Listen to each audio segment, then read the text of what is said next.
जय श्री कृष्ण मित्रों, VR cracy channel में तमारुं स्वागत है। दोस्तों, आज आपणे जे ग्रीन कलरना नाना રીંગણ હોય છે જેને આપણે રવૈયા કહેતા હોઈએ છીએ, આજે એની અંદર આપણે ચણાના લોટનો મસાલો ભરીને શાક બનાવવાનું છે। તો ચલો એને આપણે સ્ટેપ બાય સ્ટેપ જોઈએ।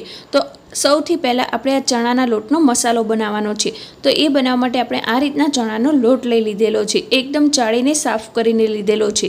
એ લઈ લીધા પછી આપણે આ રીતના એક મસાલો બનાવવાનો છે, સૂકો મસાલો। તો એના માટે આપણે વરિયાળી, અજમો, મેથી દાણા અને થોડાક આપણે મરી જે હોય છે આખા એ લઈ લીધેલા છે અને આખા ધાણા લીધેલા છે અને એને ખાંડીમાં ઉમેરી એને આપણે સરસ મજાના ખાંડી લેવાના છે, કોઈપણ પાણીના યુઝ વગર। આ રીતના સૂકો મસાલો બનાવી લેવાનો છે। જો અધકચરું આ રીતના આપણે એને વાટી લીધેલું છે અને હવે આપણે જે ચણાનો લોટ લીધેલો છે એની અંદર આને મિક્સ કરી દઈશું। ચણાનો લોટ આપણે 2 મોટી ચમચી જેટલો લીધેલો છે અને આ બધી ક્વોન્ટિટી તમને જેટલો ટેસ્ટ પસંદ હોય એટલી ઓછી વધતી કરી શકો છો। જે તમને ના પસંદ હોય એને સ્કીપ પણ કરી શકો છો। અને સાથે જ આપણે ધાણા જીરું પાવડર, સૂકું લાલ મરચું પાવડર અને હળદર પાવડર અડધી ચમચી ઉમેરી દીધું છે અને હવે આપણે આની અંદર સ્વાદ અનુસાર મીઠું ઉમેરી દેવાનું છે અને આની અંદર આપણે અડધી ચમચી જેટલી ખાંડ ઉમેરી દઈશું, આ બધા ટેસ્ટને બેલેન્સ કરવા માટે। હવે એને સરસ મજાનું ઉપરથી નીચે મિક્સ કરી લઈશું અને આ રીતના મિક્સ થઈ જાય એટલે આની અંદર આપણે 1 મોટી ચમચી જેટલું તેલ ઉમેરી દેવાનું છે, જે તમે ઘરમાં રેગ્યુલર ખાતા હોય એ જ આપણે લીધેલું છે। આ રીતના ઉમેરી દીધા પછી આપણે અડધા લીંબુનો રસ ઉમેરી દેવાનો છે, એમાં જે બીનો ભાગ હોય એ દૂર કરી દેવાનો છે અને આ રીતના લીંબુ નીચોવી દેવાનું છે। અડધા લીંબુનો રસ આપણે નીચવ્યો છે અત્યારે અને આ રીતના ઉમેરી દીધા પછી એને પહેલાં આપણે ચમચીથી સરસ મજાનું મિક્સ કરીશું ઉપરથી નીચે અને પછી ચમચીને દૂર કરી આપણે હાથની મદદથી જ આ બધી વસ્તુને સરસ મજાનું મિક્સ કરી લેવાનું છે। થોડાક કોથમીરના પાન પણ ઉમેરી દઈશું આપણે અને હવે જો સ્ક્રીન ઉપર જોઈ શકતા હશો આપણા જે અંદર ચણાનો લોટ ભરવાનો છે એનું આપણે ટેક્સચર આ રીતના આવી ગયું છે, સરસ મજાનું બનીને તૈયાર થઈ ગયું છે। હાથના મદદથી આ રીતના તમારે મિક્સ કરી લેવાનો છે અને પછી જો આ રીતના જે ગ્રીન કલરના નાના રીંગણ મળતા હોય છે બજારમાં અત્યારે એ લઈ લેવાના છે અને એને આ રીતના ઉપરથી 4 ભાગ કરી લેવાના છે, એટલે અંદર કોઈ પણ સડેલું હોય તો એ આપણે દૂર કરી દેવાનું છે, એટલે આપણને ખ્યાલ આવી જાય। અને આપણે જો આ રીતના બટેકું પણ લઈ લીધેલું છે, એ તમારા ટેસ્ટ પ્રમાણે તમે ઓછું વધતું કરી શકો છો। જો કોઈને રીંગણ ના ભાવતું હોય તો આમાંથી તમે બટેકું લઈ એ ખાઈ શકે છે। તો હવે આ રીતના જે 4 ભાગ કર્યા હતા આપણે રવૈયામાં એ ભાગની અંદર આપણે તૈયાર કરેલો આ રીતના ચણાનો લોટનો મસાલો ભરી લેવાનો છે, જો એકદમ દબાઈને। તો હવે આપણા જે રવૈયા છે એ ભરીને તૈયાર થઈ ગયા છે, બટેકું પણ સુધારીને તૈયાર કરી દીધેલું છે અને બાકીનો જે આ મસાલો વધ્યો છે એને આપણે સાઈડમાં કરી દઈશું, જ્યારે શાક બની જશે ત્યારે ઉપરથી ઉમેરીશું। સાથે જ આપણે આ રીતના લીલા મરચાં, 1 આદુનો ટુકડો અને સાથે જ 2 થી 3 લસણની કળી લઈ લીધેલી છે, એને આપણે ખાંડીમાં આ રીતના ખાંડી લઈશું અને હવે આપણે તેલ ગરમ કરવા મૂકી દઈશું મીડિયમ ગેસ ઉપર।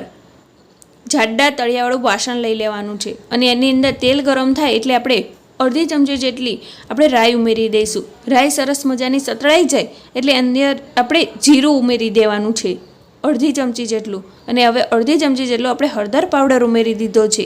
આ બધી વસ્તુ મિક્સ કરી દીધા પછી આપણે જે આદુ લસણ મરચાંની પેસ્ટ બનાવીને રાખી છે તે આની અંદર ઉમેરી દેવાની છે અને આ રીતના મિક્સ થઈ જાય પછી આપણે જે બટેકું છે જે આ રીતના સુધારીને લીધેલું છે તે આની અંદર ઉમેરી દેવાનું છે, જેમાં આપણે પાણીનો ભાગ દૂર કરી દીધેલું છે, જે આપણે સુધારતી વખતે કાળું ના પડે એટલે આપણે અંદર ઉમેરી દીધું।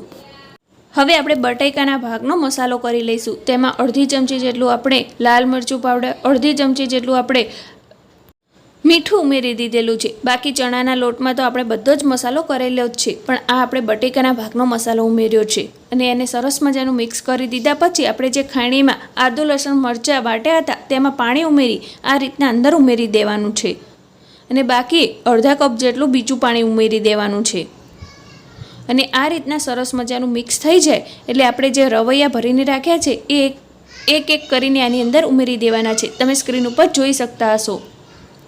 તો આ રીતના પછી બાજુમાં જે રસો છે એ આની ઉપર જે ચણાનો લોટ આપણે ભરેલો છે એ ભાગ ઉપર રેડી દેવાનો, એટલે એ ચણાનો લોટ આપણો બહાર ના આવી જાય અને ફિટ બંધ થઈ જાય।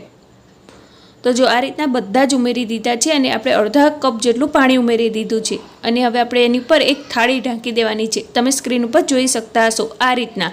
અને એની ઉપર આપણે અડધા ગ્લાસ પાણી ઉમેરી દેવાનું છે એટલે ઉપર નીચેથી સરસ મજાનું શાક ચડી જાય. અને આને 15થી 20 મિનિટ સુધી થવા દઈશું અને વચ્ચે વચ્ચે તમારે ચેક કરતા જવાનું છે. 15થી 20 મિનિટ પછી જોઈએ તો આપણું શાક સરસ મજાનું ચડી ગયું છે અને બાજુમાં રસો પણ છૂટો પડી ગયો છે. અને હવે કલર સરસ આવે એટલે આપણે ઉપરથી અડધી ચમચી જેટલો ગરમ મસાલો ઉમેરી દીધો છે અને એને પણ સરસ મજાનું મિક્સ કરી લેવાનું છે. અને હવે આપણે જે ભરતી વખતે સાઈડમાં ચણાનો લોટ બાકી રહ્યો હતો તે આ રીતના થોડો થોડો તમારે અંદર ઉમેરી દેવાનો છે. તમારે જેવો રસો જોતો હોય જાડો પતલો એ રીતના તમે ઉમેરી શકો છો. બાકીનો તમારે સાઈડમાં રહેવા દેવાનો છે જો આ રીતના. અને પછી એને 2 મિનિટ સુધી ચડવા દેવાનું છે. તો જો આપણું સરસ મજાનું ભરેલા રીંગણ અને બટેકાનું શાક બનીને તૈયાર થઈ ગયું છે. જોઈને તમારા મોઢામાં પણ પાણી આવી ગયું હશે. તમે એકવાર આ રીતથી બનાવીને જરૂરથી ટ્રાય કરજો. તમારા ઘરમાં બધાને બહુ જ પસંદ આવશે. આ શાકને સર્વ કરવા માટે આપણે આ રીતના મકાઈના રોટલા લઈ લીધા છે. આજે એને આપણે એની સાથે સર્વ કરીશું. તમે એને પરાઠા કે રોટલી સાથે પણ સર્વ કરી શકો છો. તો દોસ્તો તમને આ રેસીપીનો વિડીયો કેવો લાગ્યો મને કમેન્ટ બોક્સમાં લખીને જરૂરથી બતાવજો. વિડીયો પસંદ આવ્યો હોય તો લાઇક જરૂર કરી દેજો અને ચેનલ ઉપર નવા આવ્યા હોય તો વી આર ક્રેઝી ચેનલને સબસ્ક્રાઈબ જરૂર કરી દેજો. તો ચલો હવે મળીએ નવા જ વિડીયો સાથે. ત્યાં સુધી બાય બાય, ટેક કેર, જય શ્રી કૃષ્ણ.